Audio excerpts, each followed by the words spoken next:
Shalom, shalom, boa tarde.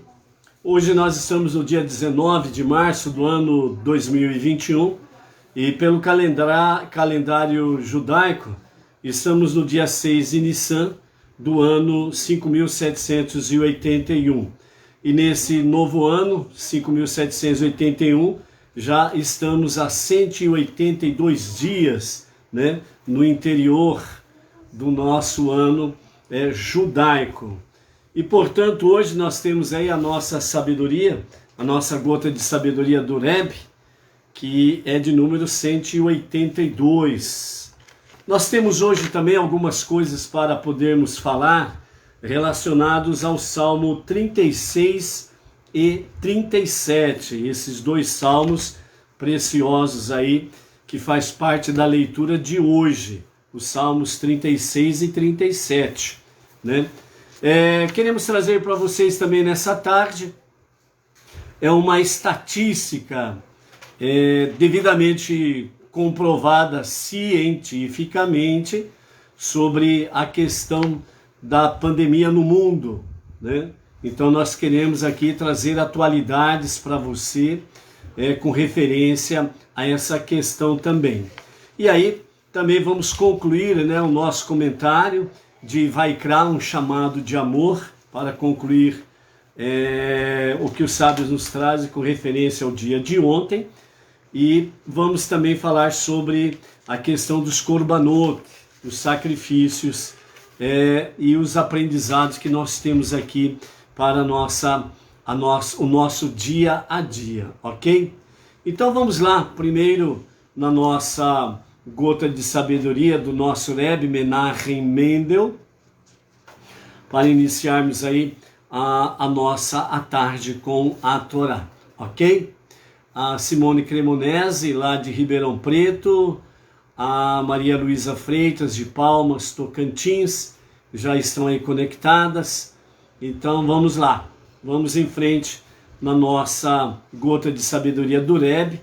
Estas sabedorias, estes ensinamentos, né, Hassidut, ensinamentos que nós estamos vendo nesses dias, está dentro do tema libertando-se, né? Então a voz do Rebbe que ainda ecoa nos nossos dias, estamos dentro do grupo dos ensinamentos que tem como título Libertando-se. Por isso que estas últimas sabedorias, estes últimos ensinamentos do Rebbe, tem sido uma excelente puxada de orelha para nós, né? Com referência ao nosso eu, ao nosso ego, ao nosso egocentrismo e por aí afora vai, né? O eu e para mim, estamos levando bons puxões de orelhas por aí, né? Então vamos ver o que o Rebbe nos fala para hoje. Há pessoas que acreditam que estão fazendo o bem quando engolem ainda vivo o ego de outros. O ego daqueles que elas não podem ajudar e daqueles que não podem ajudá-las, não são comestíveis para elas e, portanto, são intoleráveis. Não são capazes de trabalhar com os outros, porque seu ego não deixa espaço para outros, só para aquelas extensões de seu próprio ego enfatuado, que mostram que precisam delas ou das quais elas precisam. Você não ama o próximo para glorificar o seu próprio ego. Quando você for prestar auxílio a um irmão ou irmã, deixe seu próprio eu, seu próprio ego para trás. Ame com desprendimento. Então, o nosso Rebbe vem hoje com uma delicada puxão de orelha, né? Uma delicada sabedoria, falando de forma simples e uma forma assim, vamos dizer, uma forma bem sábia sobre a questão do eu, né? E aquela forminha contundente, né, que o Rebbe tem através desses seus ensinamentos, em que a gente sente o puxão de orelha, ao mesmo tempo que a gente sente que é leve o puxão de orelha, mas ao mesmo tempo a gente sente que é um bom puxão de orelha. E aí a gente fica entre o puxão de orelha agradável, porque realmente é uma verdade que tem que ser vivida, e aquele puxão de orelha que dói, porque pega bem na nossa ferida, porque vai direto mexer com o nosso ego, o nosso eu, o para mim, não é verdade? Então, por isso, aqui nessa gota de sabedoria, o Rebbe diz assim, ó, para que possamos entender de uma forma simples, né? Pessoas que acreditam que estão fazendo bem, quando na verdade estão engolindo, ainda vivo, o ego dos outros. Uma forma simples para entendermos isso quando alguém está conversando com você, né? E essa pessoa ele está dizendo algo que ela fez. Algo que ela fez de bom, obviamente, né? Então, dentro da conversa, ela cita alguma coisa que realmente, algo bom que ela fez, alguma coisa que você percebe que ela agiu com inteligência. Quando você ouve isso e você está ainda com a sua alma animal bem forte, bem robusta, bem fortalecida, né? Ou como diz numa das nossas passagens sobre Korbanot, onde nos fala lá sobre, né, o boi chifrudo, e que o boi que chifra, né, o boi que fere alguém com seu chifre, ele não pode ser levado para o sacrifício, ele não serve como Korbanot para os sacrifícios, né? Então, quando você está com essa alma animal bem robusta, bem fortalecida, parecendo um verdadeiro touro, né? Melhor dizendo, touro chifrudo, né? Então, quando você ouve isso daí do seu próximo, então como que você o engole vivo? Como que você dá uma bela chifrada no seu próximo? Você mal espera a pessoa terminar de falar o que está sendo dito, você rapidamente já fala alguma coisa para se engrandecer mais do que ela e sobre ela. Então você está dando uma bela chifrada no seu próximo. Você está engolindo o ego do seu próximo, né? Vivo. É como você, no sentido aí bem, vamos dizer assim, no sentido bem contundente, né? É como se você estivesse comendo o cérebro do seu próximo. Entendeu isso? Porque a sua alma animal está em ação, está em atividade. E você não repreende a sua alma animal. Você, como alma divina que tem, você não está dando força à sua alma divina para que ela venha pegar a alma animal e venha trabalhar com ela, transformar a alma animal. Então aí, quando a pessoa está dessa forma com o seu ego bem forte, que significa a sua alma animal bem forte, então dá chifrada em todo mundo. É como aquele que gosta de comer cérebro de macaco. Ele está comendo o cérebro do seu próximo. Eco, né? Coisa feia, né? Comer cérebro do macaco, né? Mas tem gente que faz isso comendo o cérebro de ser humano vivo, que é pior, quando você age dessa forma. Mas também ainda, vamos continuar aqui na gota de sabedoria, né? O ego daqueles que elas não podem ajudar, que não podem ajudá-las, e daqueles que não podem ajudá-las, não são comestíveis para ela e, portanto, são intoleráveis. O que significa esses são intoleráveis? Quando alguém fala uma coisa bem razoável, fundamentada na verdade, fundamentada em fatos, fundamentado realmente naquilo que é correto, justo e verdadeiro, então você não pode comer esse cérebro.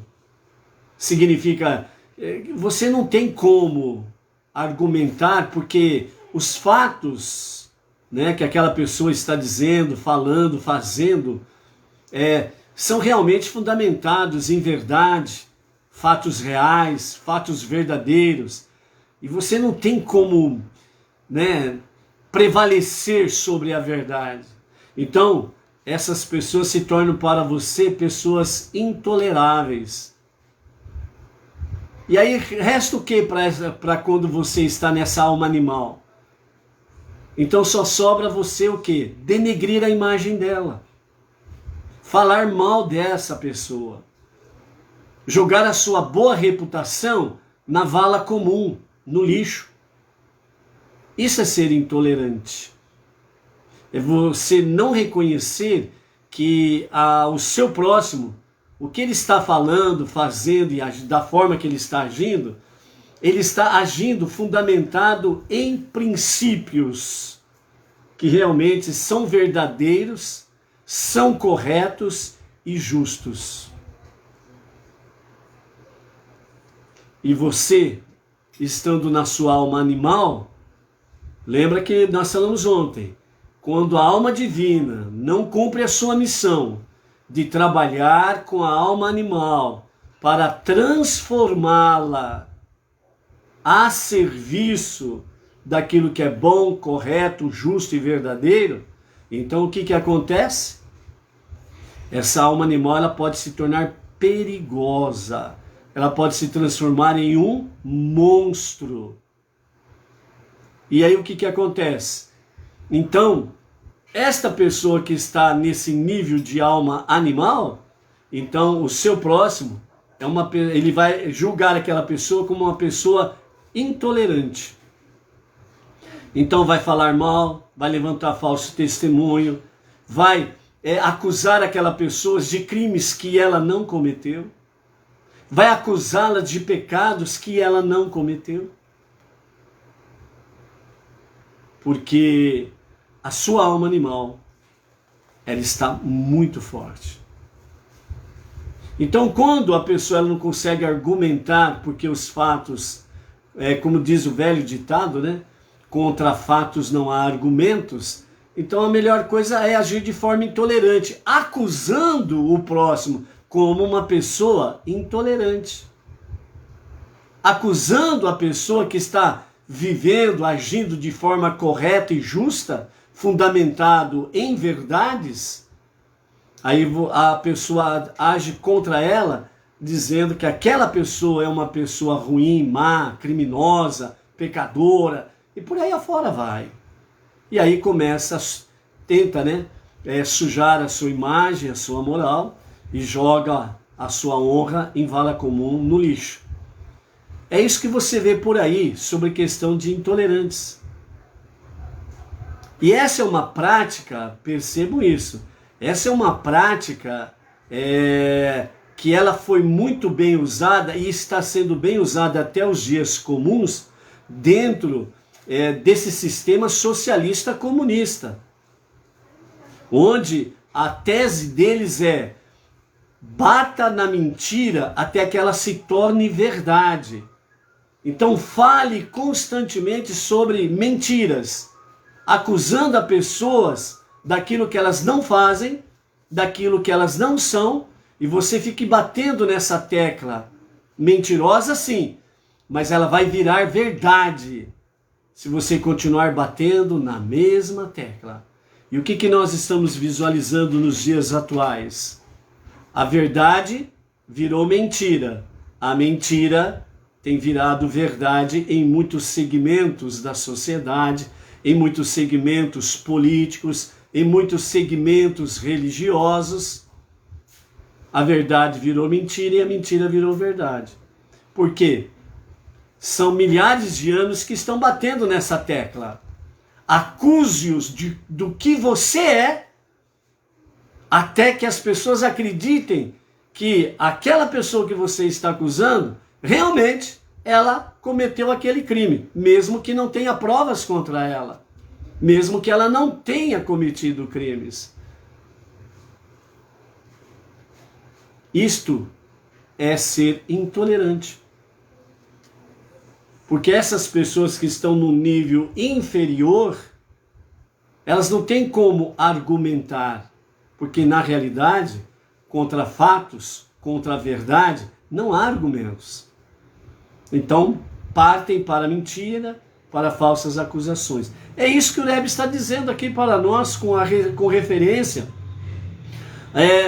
Quando a pessoa ela não consegue realmente responder de forma adequada àqueles que estão fundamentados em verdade, aquilo que é correto e justo, então a melhor forma que eles procuram para agir é de forma intolerável. Ah, aquela pessoa é intolerável. Quando alguém diz isso, aquela pessoa é intolerável, você pode perceber aí. Analise os fatos. Porque essa é uma expressão que é usada por aqueles que estão sob o domínio da alma animal. São aquelas que não têm fundamentos sólidos na verdade, em princípios éticos, morais, religiosos. Então, elas agem dessa forma. Continuando o que o Rebbe diz, não são capazes de trabalhar com os outros, porque seu ego não deixa espaço para os outros. É só eu e para mim. Só eu e para mim. Entendeu?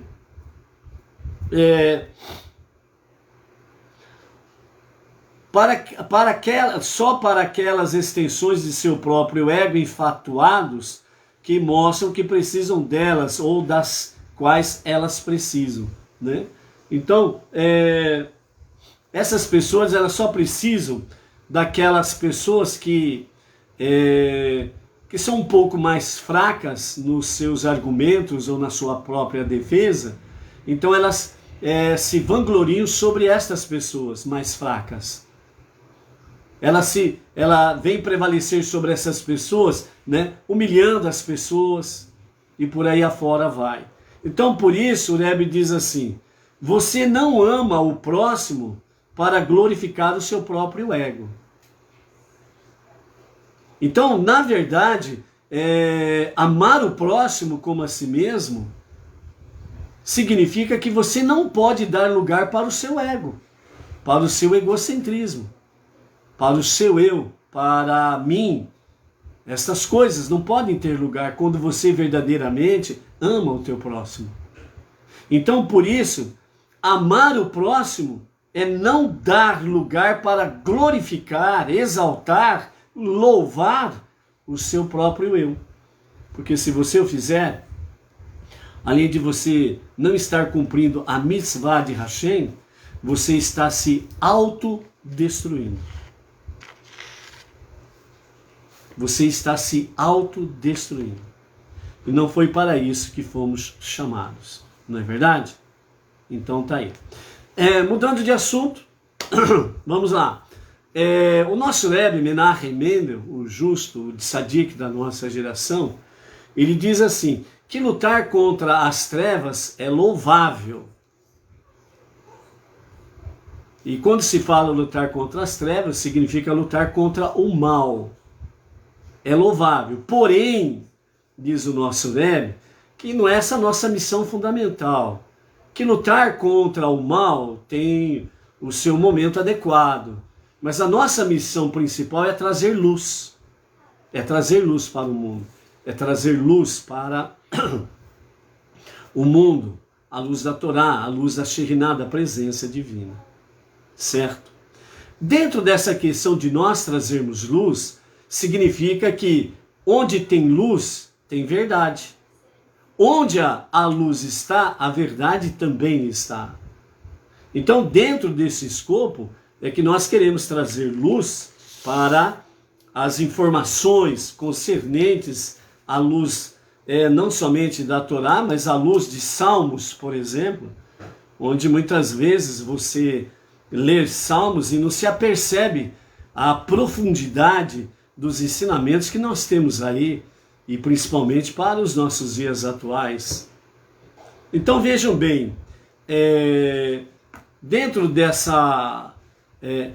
desse ensinamento do nosso Rebbe, que lutar contra o mal é louvável e tem o seu tempo certo de o fazer, porque a nossa missão fundamental, principal, é trazer luz para esse mundo. A luz da Torá, a luz a verdade. Onde há escuridão, trevas, sem sombra de dúvidas, a mentira prevalece. Então vejam bem, os dias que nós estamos vivendo, e nós temos aqui uma preocupação sobre a questão de trazer para aqueles que sempre estão conosco em A Tarde com a Torá, tanto na live ao vivo como posteriormente através dos vídeos que baixamos, né?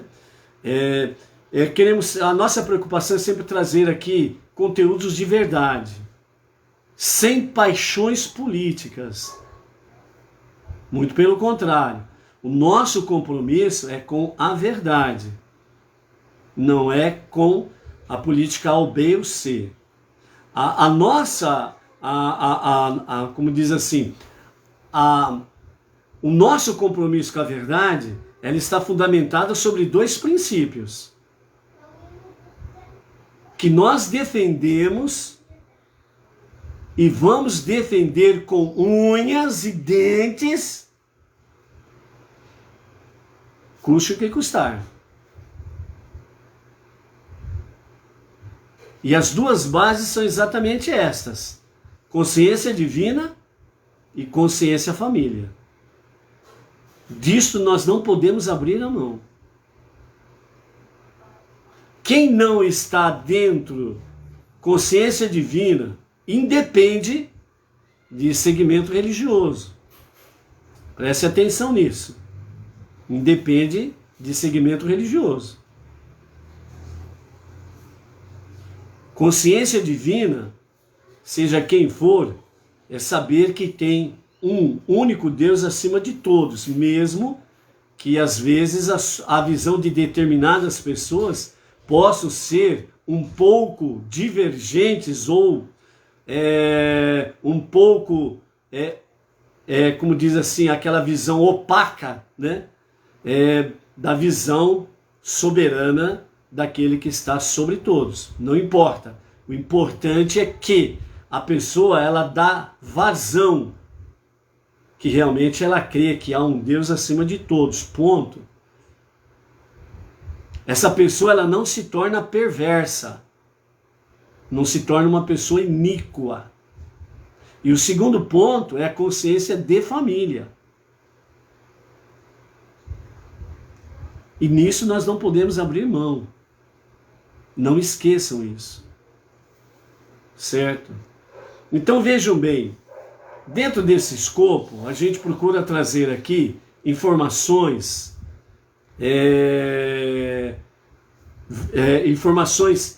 fundamentadas em verdades, para que não venhamos cair nas ciladas dos perversos que defendem a mentira como verdade. Lembrem do comentário da prece para esses dias de pandemia do nosso rabino Adin, onde ele pede para que as pessoas tenham o espírito de sabedoria de Deus, para que elas não sejam enganadas pelas falsidades. E graças a Deus, nós estamos vendo dia a dia médicos, especialistas em medicina, em ciências, em infectologia, falando para o povo fazerem os seus tratamentos preventivos, que há remédios bons e baratos que todos podem fazer.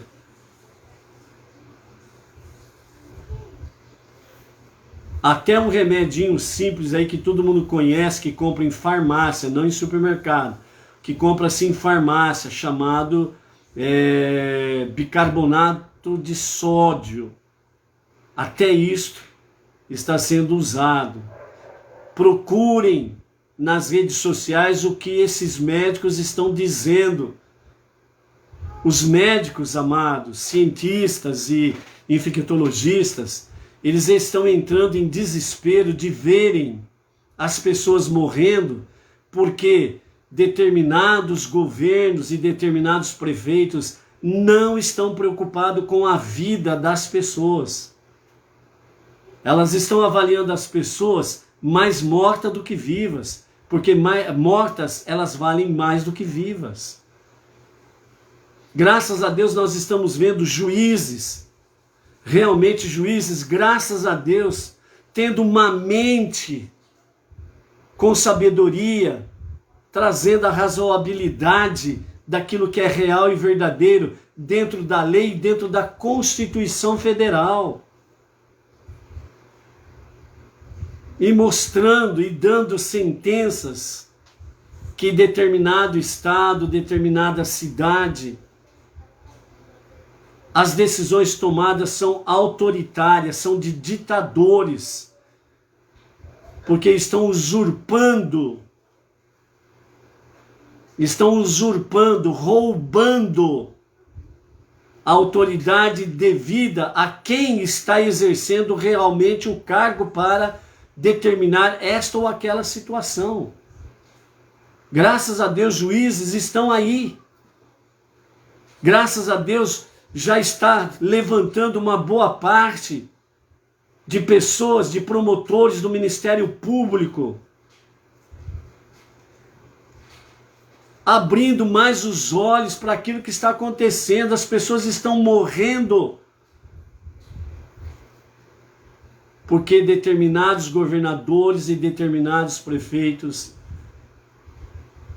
desviaram os bilhões que receberam do governo federal para fins escusos e não aplicaram na saúde. As pessoas estão morrendo, sim, mas por culpa de certos governadores e certos prefeitos que não aplicaram as verbas federais na saúde. E mesmo assim, vejam bem o que diz as últimas estatísticas, em que mostra, estatística agora de março de 2021, o mundo inteiro, a Organização Mundial da Saúde, elas analisam, né, eles fazem dados estatísticos, mortes acumuladas por 1 milhão de habitantes. Essa é a estatística reconhecida mundialmente. E vejam bem, no presente momento, que essa estatística foi, agora em março, foi trazida a público, quem está em primeiro lugar por morte de 1 milhão de habitantes é San Marino. 2.268 pessoas por 1 milhão de habitantes que estão morrendo. Em segundo lugar está a República Tcheca. 2.000, San Marino. 2.268 vítimas por 1 milhão de habitantes. República Tcheca, em segundo lugar, 2.231 pessoas que estão morrendo devido ao bichinho aí, por 1 milhão de pessoas. Em terceiro lugar está a Bélgica, 1.950 mortes por 1 milhão de pessoas. Em quarto lugar está a Eslovênia, em quinto Montenegro, em sexto o Reino Unido. Em sexto lugar está o Reino Unido, com 1.857 mortes por 1 milhão de habitantes. Em sétimo lugar está a Hungria, em oitavo está a Bósnia e Herzegovina. Em nono está a Itália, com 1.710 vítimas por 1 milhão. Em décimo lugar está a Bulgária, com 1.685 por 1 milhão. Em 20º lugar, sabe quem está em 20º lugar? Não é o Brasil. Quem está em 20º lugar é São Paulo, estado de São Paulo, com 1.415 vítimas por milhão.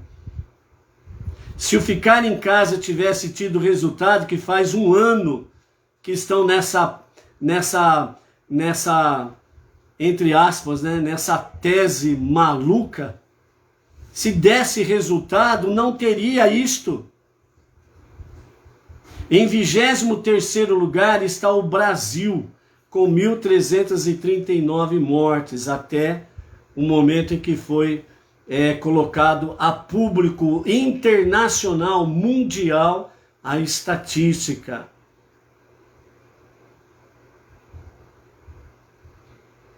O Brasil está em 23º lugar. Então, analisando esses fatos, quem são os genocidas?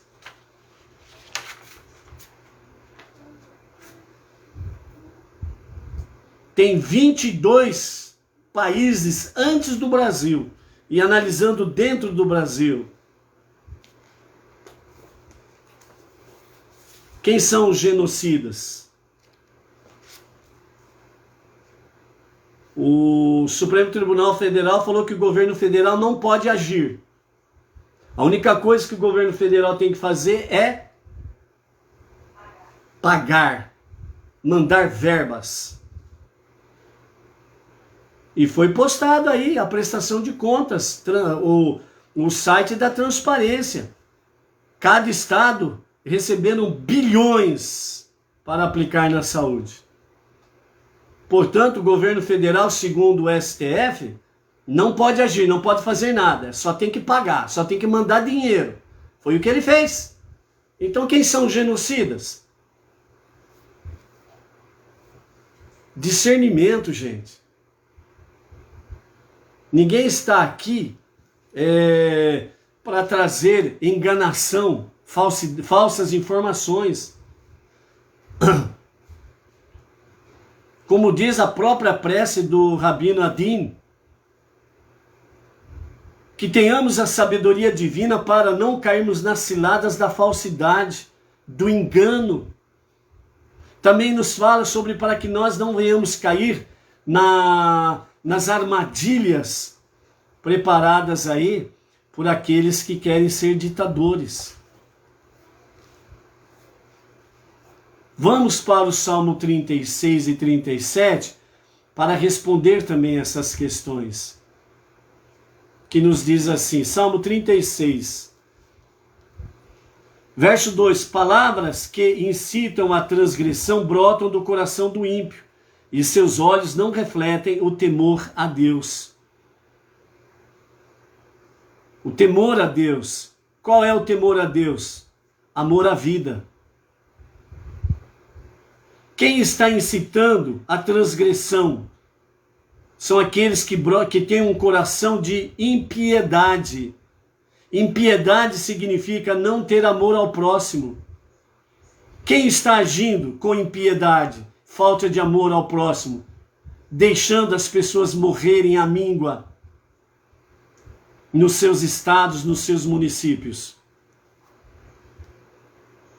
Olhem aí prefeitos, graças a Deus também, prefeitos médicos, que colocaram no seu município os protocolos de tratamento preventivo, e no seu município não está tendo nenhuma notícia de mortes, de internações, muito menos em UTI. Vejam os fatos. Deixem de assistir a televisão fúnebre, o canal de televisão fúnebre. Parem de ler notícias desses canais e links que são tudo perversos nas suas ideologias e que querem trazer o caos. Busquem fontes independentes e que tragam com credibilidade fatos verdadeiros. Pessoas que valorizam a vida.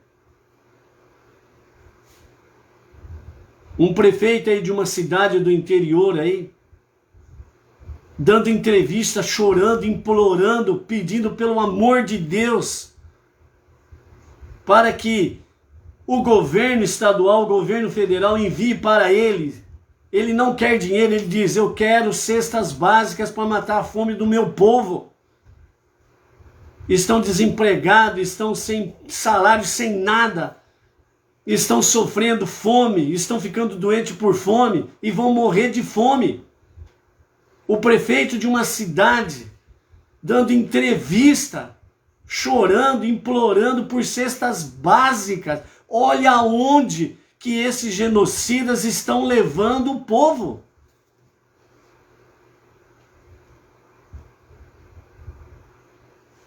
Continuando, o que diz o Salmo 36, verso 3: a iniquidade o atrai e o conduz à maldade. Enganosas e malévolas são suas palavras. Observem, amados. Leem a Torá, estudem a Torá, leem Salmos, estudem Salmos e traga para a nossa realidade.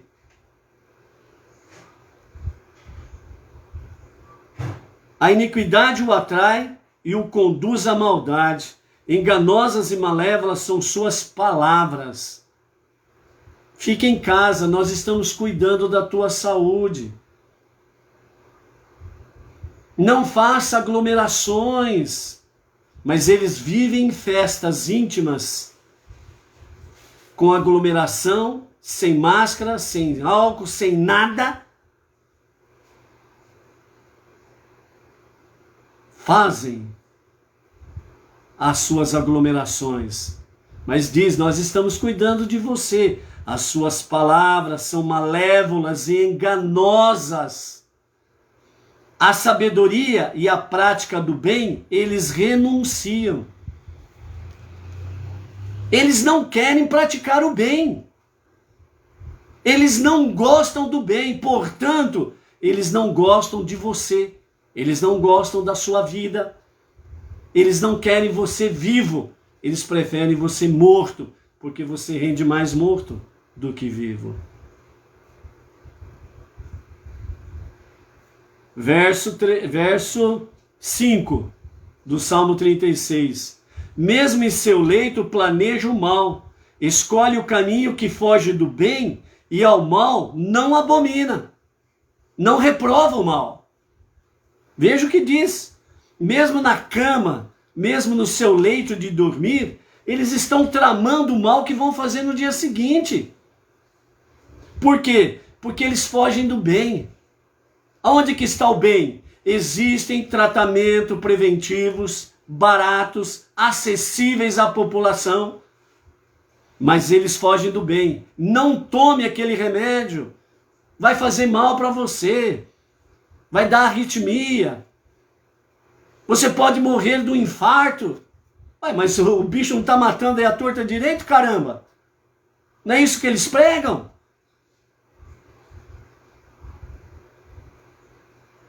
Eles fogem do bem. E o mal, a maldade, eles não reprovam. Não reprovam. O estado mais rico da federação, o secretário de saúde do seu governo, foi acometido do bicho. Ele foi internado. Qual foi o protocolo que o salvou da morte? Ele, quando aparece novamente, belo, bonito, formoso e saudável, o doutor, o secretário da segurança do estado mais rico da federação, o doutor, qual foi o protocolo que o senhor tomou? Não, isso daí é com o meu médico. Mas ele é médico. Ele é secretário da saúde. Ele tem responsabilidade sobre a saúde das pessoas do seu estado. Ele é secretário de estado, secretário da saúde. Ele foi curado por um remédio e esconde o remédio que tomou. Onde está a sua responsabilidade? e o seu governo com a saúde do povo do seu estado? Eles fogem do bem. Eles amam a maldade. É o que está falando os Salmos aqui. E aí depois, o farmacêutico publicou o laudo, aliás, a receita dele e mostrou lá o remédio que ele tomou e que ele foi salvo. Aí o que aconteceu? Ele processou o farmacêutico. Entendeu como que eles fogem do bem? Ai, verso 6. Ó Eterno, tua clemência alcança aos céus e a tua fidelidade chega às alturas. Tua justiça é como as tuas montanhas altaneiras, ó Eterno, e teus decretos são profundos como os abismos imensos. Tanto o ser humano como os animais em ti têm sua salvação. O que está, esses versos aqui de 6 até o verso 7, o verso 6 e 7, a essência desses versos está dizendo o seguinte: a nossa salvação está em Deus em primeiro lugar.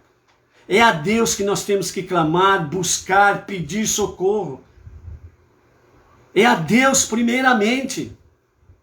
E quando nós pedimos esse socorro a Deus, pedindo a Ele que pessoas que amam o bem sejam usadas por Ele para poder trazer a cura para os povos. Graças a Deus.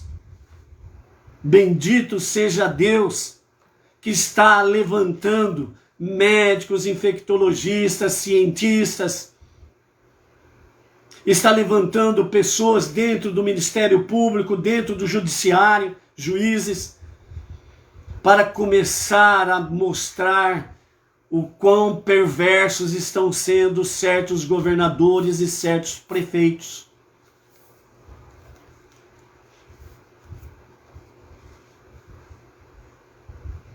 Você não pode ter medo do seu semelhante, seja a posição que ele ocupar.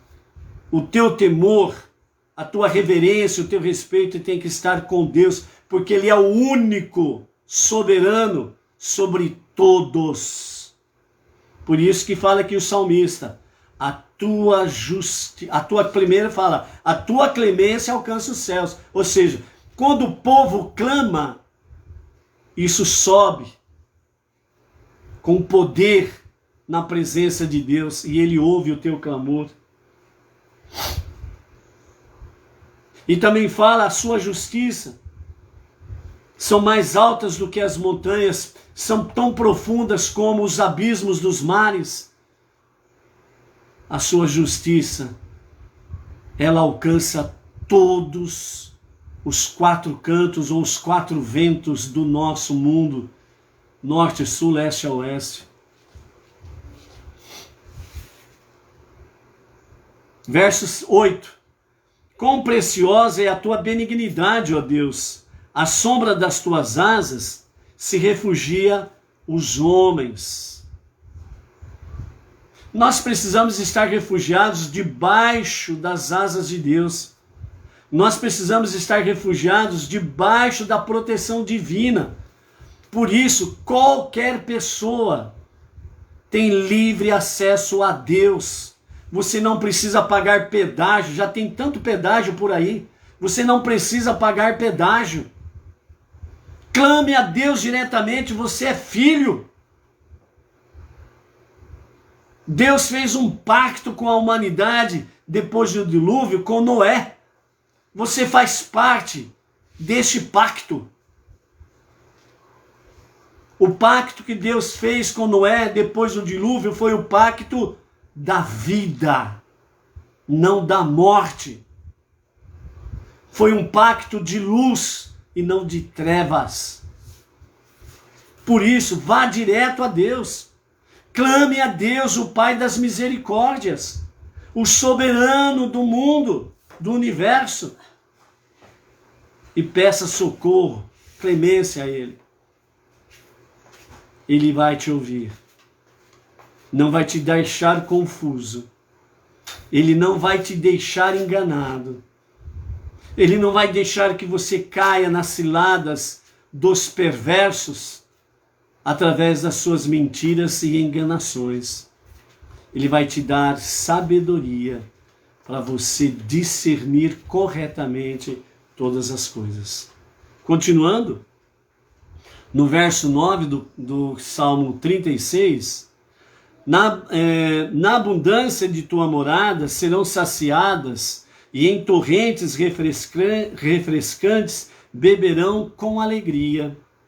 Pois de ti provém a fonte da vida, e de tua luz recebemos claridade.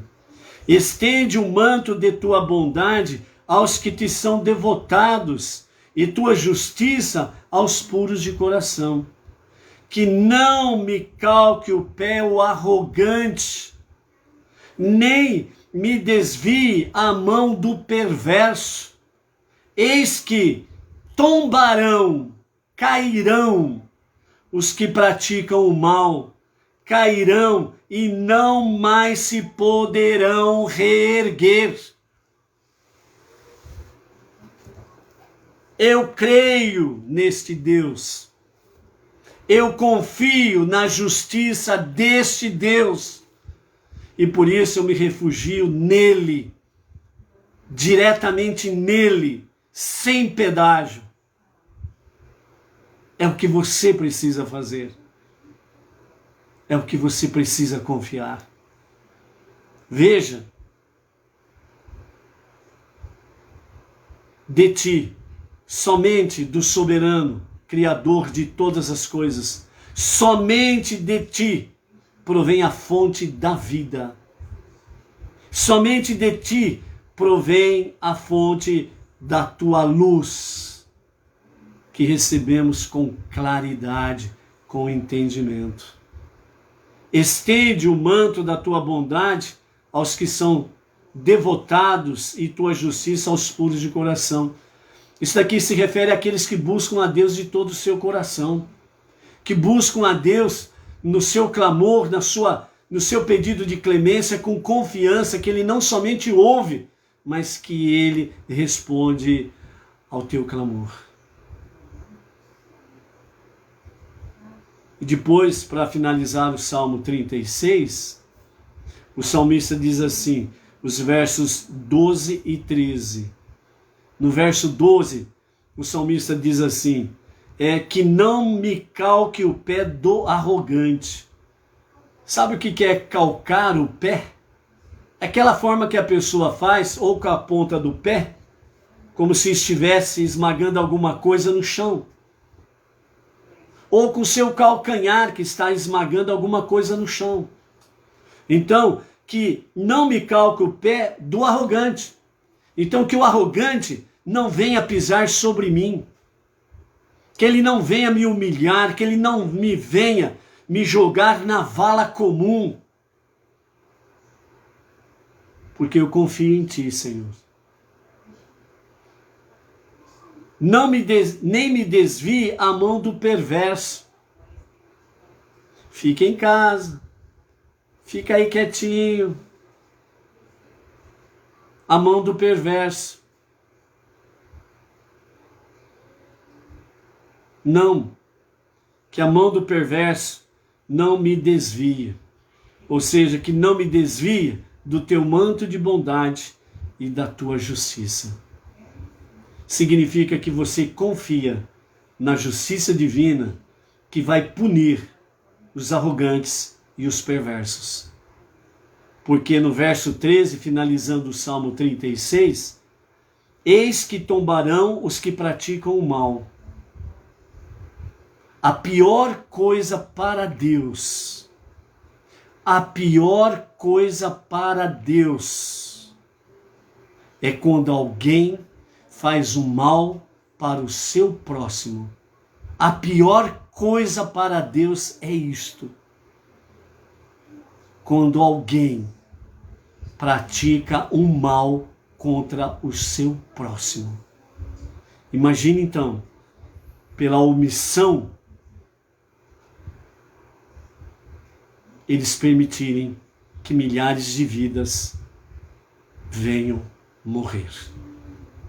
O quanto esta justiça divina vai punir a cada um deles, a cada governo e a cada prefeito que agiram dessa forma perversa, desviando os recursos públicos federais e não colocando e investindo na saúde para evitar o maior número possível de mortes. Esta justiça não falha. Você já tem visto aí, nesses 1 ano e 4 meses praticamente, ou 1 ano e, melhor dizendo, né, dessa pandemia, né, 1 ano e 3 meses mais ou menos, no máximo, você tem visto pessoas que parece que jamais cairiam do seu pedestal, do seu trono, da sua arrogância, e tombaram. E tombaram. E o verso 13 diz assim: eis que tombarão os que praticam o mal, cairão, e não mais se poderão reerguer. Aqui fala tanto no sentido de se reerguer na sua liderança, ou religiosa ou política, que pratica o mal contra o próximo, como também da morte. A pessoa pode até morrer também pela punição. Porque o sangue inocente derramado vai ser cobrado dos culpados. Vai ser cobrado dos culpados. O Salmo 37, vamos deixar para uma ocasião oportuna, senão nós vamos avançar muito no horário hoje novamente. Mas você pode ler, tendo essa visão do Salmo 36 de agora, você pode, eu tenho certeza que você vai ler o Salmo 37 e você vai ver com outros olhos. Ok? Hoje nós estamos no 6º dia do Shabat e, portanto, nós temos aí a nossa 6ª leitura da Torá, que está no capítulo 4 de Levítico, a partir do verso 27, e vai até o capítulo 5 e o verso 10, né? Da nossa 6ª aliá. Vamos lá? Oferenda de pecado de indivíduos. Os comentários de Irache assim nos diz: tendo exposto as oferendas de pecado especiais dos líderes da nação, passaremos agora à oferenda de pecado feita por um indivíduo comum. Se alguma outra pessoa que seja uma das pessoas comuns do povo da terra, sem intenção, cometer um pecado punível, com excisão, quando cometido intencionalmente, por transgredir qualquer um dos mandamentos passivos de Deus, incorrendo assim em culpa. Então, se o pecado que cometeu lhe for dado a conhecer, ofertará uma cabra ou um carneiro como oferenda de pecado. Se escolher ofertar uma cabra, levará seu sacrifício, uma cabra fêmea sem defeito pelo pecado que cometeu, à entrada da tenda da reunião. Apoiará sua mão vigorosamente sobre a cabeça da oferenda de pecado e abaterá o animal. A oferenda de pecado no lugar onde se abate a oferenda de elevação, isto é, no lado norte do altar, dentro dos limites do pátio do tabernáculo. O sacerdote tomará do sangue com o seu dedo e o colocará sobre as 4 saliências do altar, usado para oferenda de elevação. Derramará todo o resto de seu sangue sobre o lado sul da base do altar. Tirará toda a sua gordura exatamente como se tiraria a gordura da oferenda de paz de cabras. O sacerdote então queimará sobre o altar com a intenção de que ela agrade a Deus. Assim, o sacerdote faz expiação por um indivíduo para que ele seja perdoado. Se for de carneiro, sua oferenda de pecado, ele trará uma fêmea sem defeito. Apoiará sua mão vigorosamente sobre a cabeça da oferenda de pecado e a abaterá, com a intenção de que seja uma oferenda de pecado, no lugar onde abate a oferenda de elevação, isto é, no lado norte do altar, dentro dos limites do pátio do tabernáculo. O sacerdote tomará do sangue da oferenda de pecado com o seu dedo e o colocará sobre as 4 saliências do altar para a oferenda de pecados. Derramará todo o resto de seu sangue sobre o lado sul da base do altar. Tirará toda a sua gordura, exatamente como se tira a gordura do carneiro da oferenda de paz. O sacerdote as queimará no altar sobre os fogos, e há ali para se queimarem os sacrifícios ofertados a Deus. Assim o sacerdote faz expiação por um indivíduo, pelo pecado que ele cometeu, para que lhe seja perdoado. Vemos aqui então que o animal usado para perdão de pecados para o cidadão comum, né? Então é uma cabra fêmea, né? Então será usada uma cabra fêmea sem defeito, certo? Então vejamos aqui que não tem cordeiro para ser ofertado como perdão de pecados, ok? Capítulo 5 vai falar sobre a oferenda de pecado variável, né? Então, nos 4 casos que teremos agora pela frente aqui, em vez de oferenda de pecado comum, nós veremos a oferenda de pecado de acordo com seus meios, né? O primeiro juramento será relacionado com o ato de testemunhar em geral.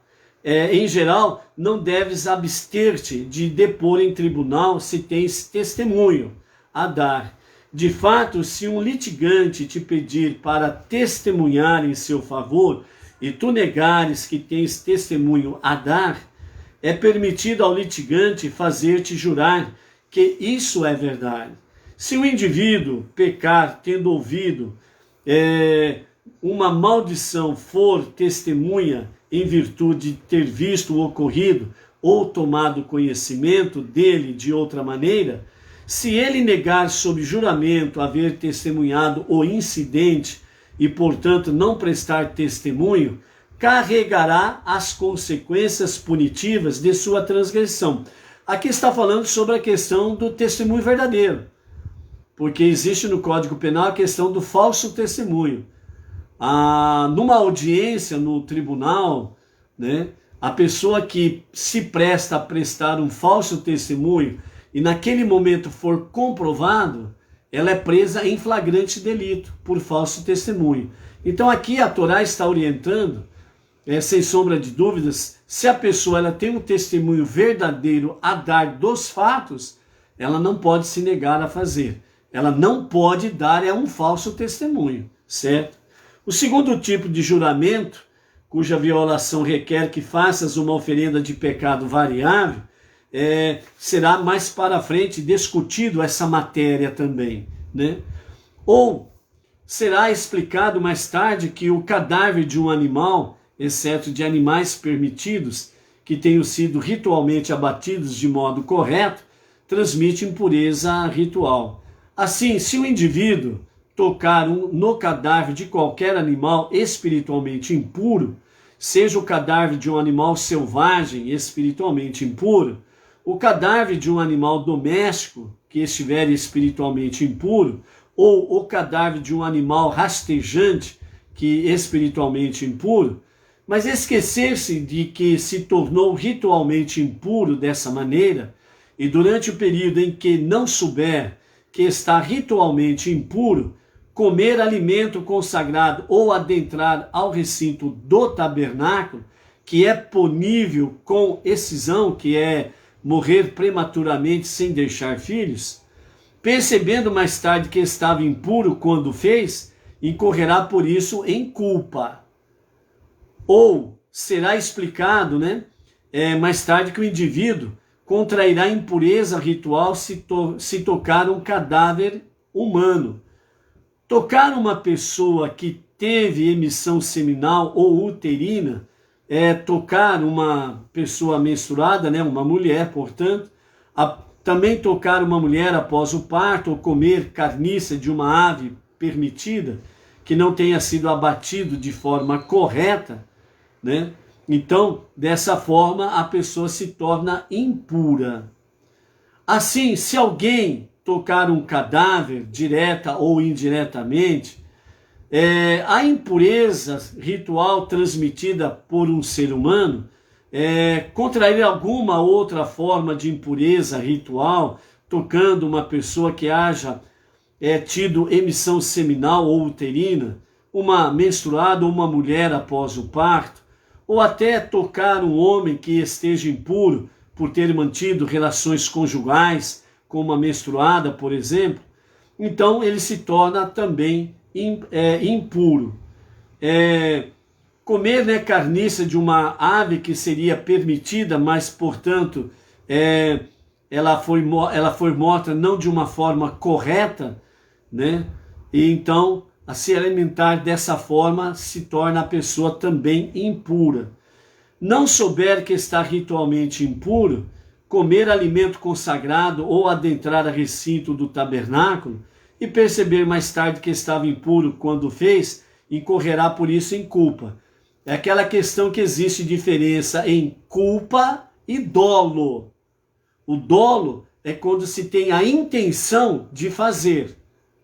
E a culpa é quando você fez algo errado sem saber que era errado. Então essa é a diferença de culpa e dolo, certo? Quem faz com dolo, sabendo que é errado e faz, então a pena é bem maior. E aquele que faz com culpa, ou seja, de forma culposa, a pena é mais leve, é mais branda, ok? Verso 4. Se o indivíduo jurar, pronunciando com seus lábios sua intenção de fazer mal a si mesmo, ou de fazer bem a si mesmo, ou a outros no futuro, ou se deliberadamente jurar um falso sobre a ocorrência ou não de qualquer evento específico do passado, a respeito do qual um homem possa fazer uma declaração em juramento, e depois de jurar sua intenção, o conjunto de detalhes do juramento lhe escapar, e por causa desse lapso de memória, ele violar seus juramentos, ou deliberadamente jurar em falso sobre algo que ocorreu no passado, ele não perceber que fazê-lo o obriga a ofertar este sacrifício, e mais tarde lhe for informado que no caso da intenção para o futuro, ele violou o juramento, ou no caso do juramento em falso, sobre um evento passado, ele violou que seu ato o obriga a ofertar esse sacrifício. Ele incorrerá por isso em culpa de uma dessas maneiras. Quando alguém incorrer em culpa, em qualquer um desses casos, confessará o pecado que cometeu e trará a Deus um sacrifício animal como reconhecimento de sua culpa, a fim de expiar o pecado que cometeu. Sendo esse animal uma fêmea do rebanho, ovelha ou cabra, então mais uma vez nós estamos vendo aqui, a oferenda para perdão de pecados é do animal do sexo feminino. É a oferenda de pecado para a pessoa comum do povo, ou seja, para o povo, o povão. A oferenda de pecados é um animal do sexo feminino, ou seja, ovelha ou cabra, portanto, nenhum cordeiro até aqui. Que ele então designará como oferenda de pecado. O sacerdote fará expiação por ele de seu pecado. Se não tiver meios para adquirir uma ovelha, trará como reconhecimento de sua culpa por haver pecado 2 rolas ou 2 pombos jovens. Veja aqui, ó. A outra oferenda para perdão de pecados, para quem não tem posses para comprar aí um touro ou como fala aqui, né? Uma ovelha ou uma cabra, né? Então ele pode levar 2 rolas ou 2 pombos, 2 pássaros, de qualquer sexo e da idade certa. Então quer dizer, a oferenda de pecados para o povo também pode ser feito com aves. Também não tem cordeiro aqui. Um por oferenda. Então, à frente de Deus está a entrada da tenda da reunião. Então, as 2 aves, um será por oferenda de pecado e o outro por oferenda de elevação. Ele os levará ao sacerdote, que primeiro ofertará a ave que for designada como oferenda de pecado, destroncará sua cabeça abaixo da região posterior da cabeça, mas não separará a cabeça completamente. Segundo a ave perto do altar, aspergirá do sangue da oferenda de pecado sobre a parede do altar. O resto do sangue será então espremido sobre a base do altar. Ela seja considerada oferenda de pecado. E o verso 10, ofertará então a segunda ave como oferenda de elevação, de acordo com a lei. Assim, o sacerdote fará expiação por ele, pelo pecado que cometeu, e ele será perdoado. Então aqui nós encerramos a nossa sexta aliá, ok? Para completarmos então sobre a nossa reflexão de Vaikra, um chamado de amor, então nós vimos aí ontem, né, com referência a esse chamado de Deus para Moshe, Vaikra, e ele chamou. Então nós vimos aí que analisando de uma forma mais profunda o que diz Isaías capítulo 43 e verso 21, onde está escrito: esse povo que formei para mim expressará meu louvor. Aqui Deus está falando especificamente do povo judeu. Então, primeiramente, analisando de forma mais profunda nos 2 aspectos deste versículo, Passuk. Então, primeiro, este povo que formei para mim, o povo judeu pertence a Deus, e só através dos judeus que sua soberania sobre o universo é estabelecida, pois um rei não pode governar se não houver súditos. Um judeu, por sua própria natureza e não por seus atos, já é criado de forma especial. E o segundo aspecto, né, do versículo, expressará meu louvor. Então Deus prossegue falando dessa forma. A própria existência do povo judeu revela a glória de Deus. O fato de o povo judeu, um cordeiro entre 70 lobos, né? Portanto, o povo judeu é comparado ao cordeiro. O povo judeu é comparado ao cordeiro. E, por isso, quando tem a expressão através dos profetas e através da Torá, um cordeiro entre 70 lobos, está se referindo a 70 nações, ou seja, Israel, o povo judeu e as nações, certo? Então, um cordeiro entre 70 lobos. Ainda florescer após milhares de anos de perseguição e tentativas de extermínio, então a própria vida e existência do povo judeu é de fato um testemunho da grandeza de Deus.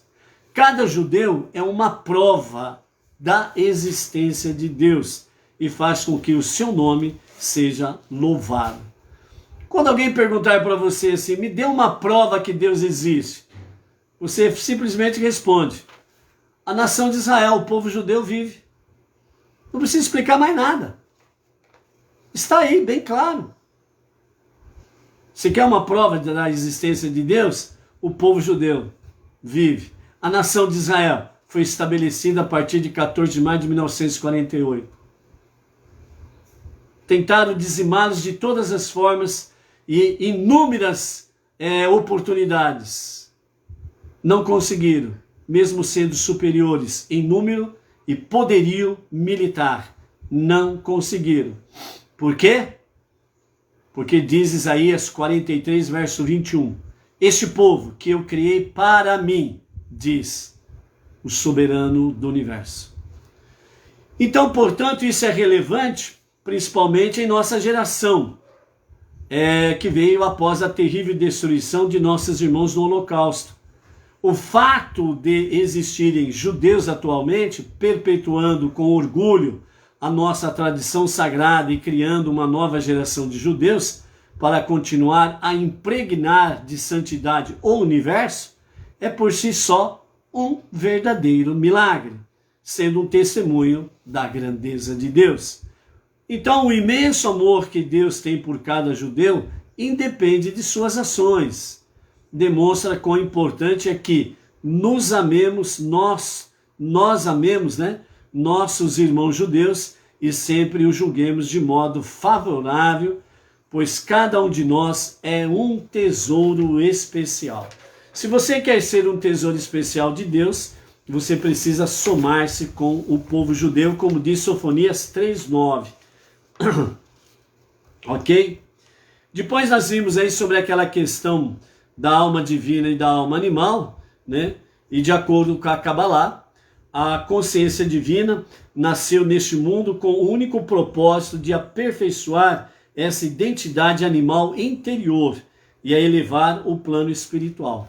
Então, o único propósito da nossa alma divina é fazer com que, de fato, a nossa alma divina venha transformar a alma animal em um diamante precioso, Então, dentro dessa mesma questão da Kabbalah, sobre esse aspecto aí, a alma divina, a alma animal, então,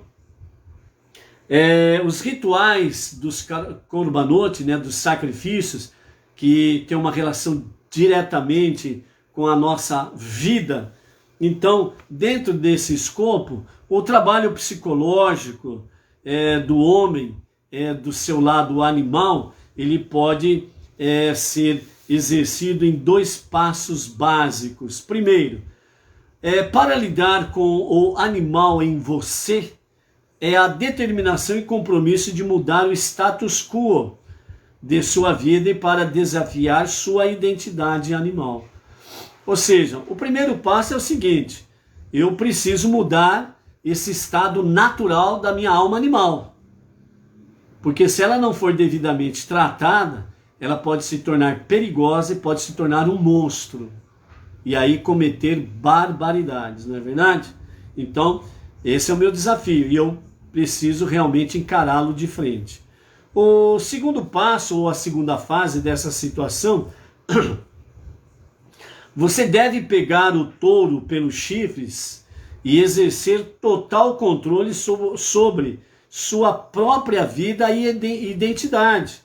Para realmente aperfeiçoar o seu animal, a sua alma animal que está dentro de você, você tem que mostrar quem é que manda nessa casa. Que quem manda nessa casa, o nosso corpo, a nossa vida, quem manda nessa casa é a alma divina, não é a alma animal. Então você precisa mostrar para a alma animal, aqui você não manda, é a alma divina. E eu tenho a ajuda de Deus. Se você deixar o seu animal continuar a viver a sua própria vida, não há esperança para o seu refinamento genuíno.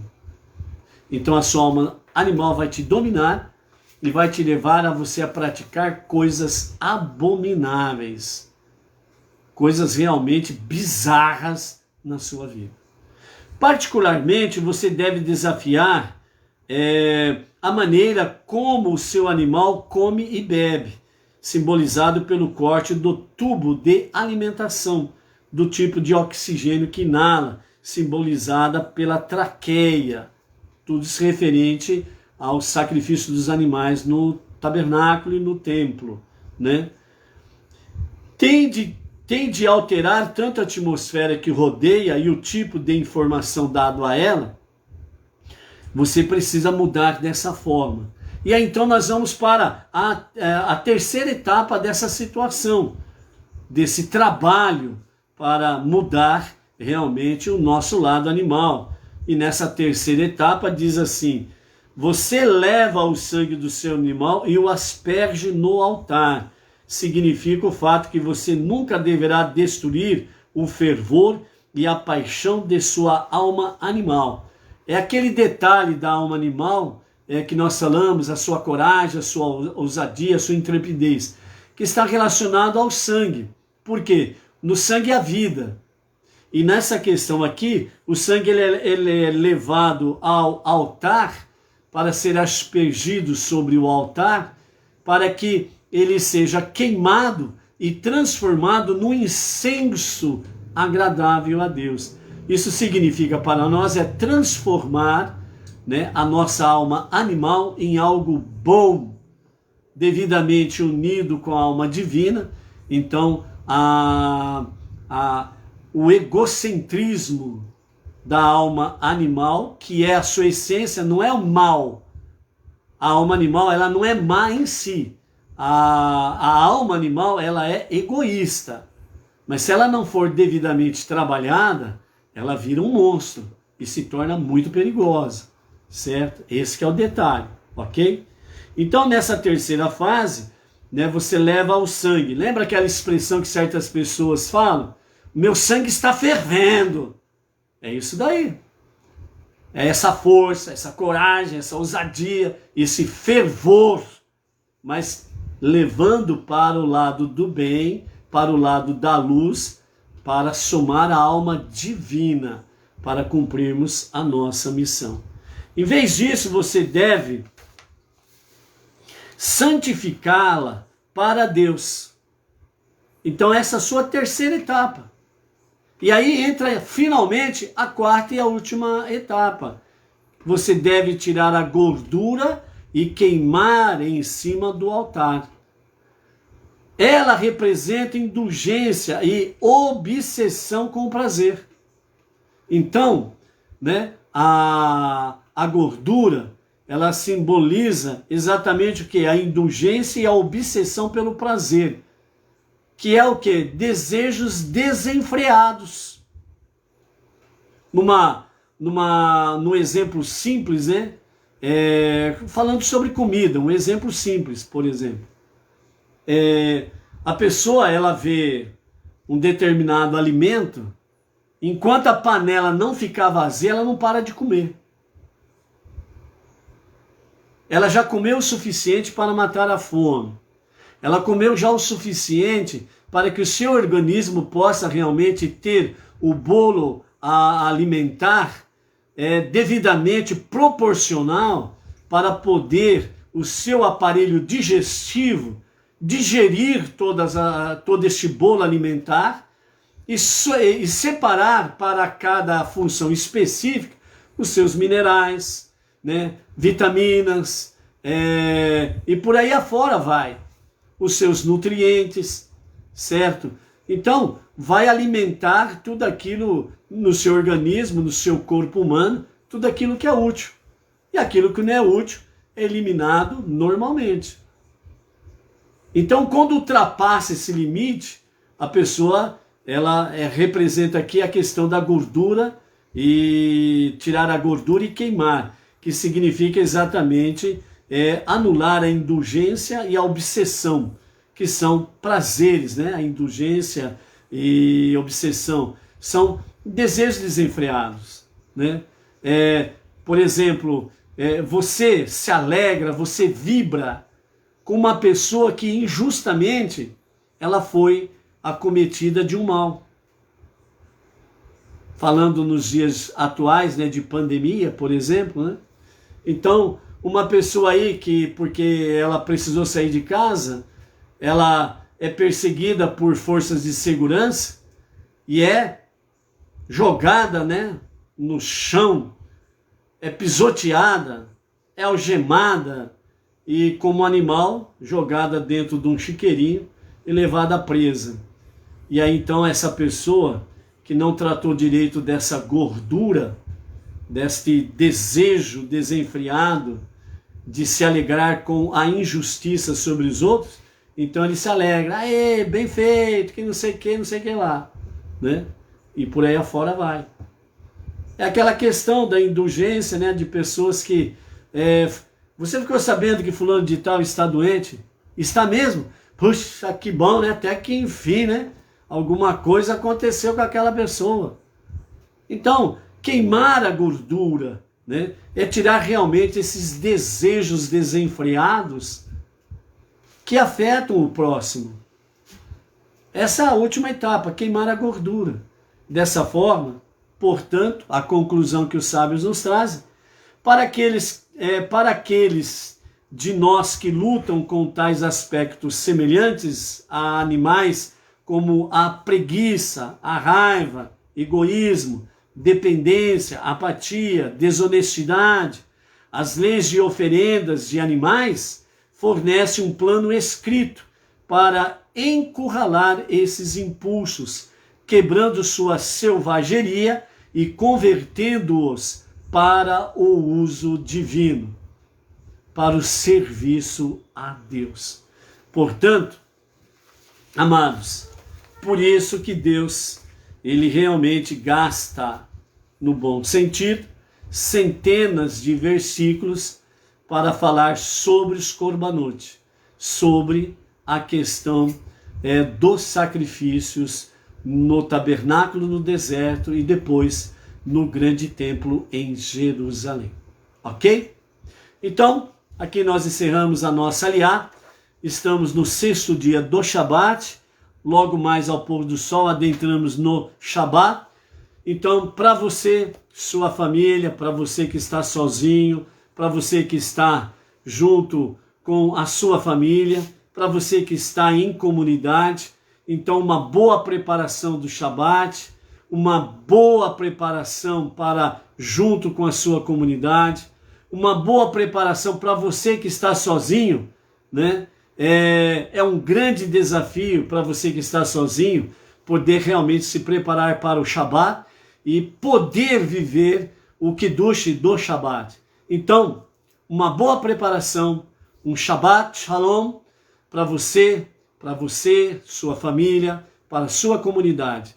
Que a luz divina, nesses dias tão tenebrosos, possam brilhar com mais autoridade, com um brilho mais ímpar do que o Shabat passado e trazer para vocês esse discernimento com sabedoria de tudo aquilo que está acontecendo.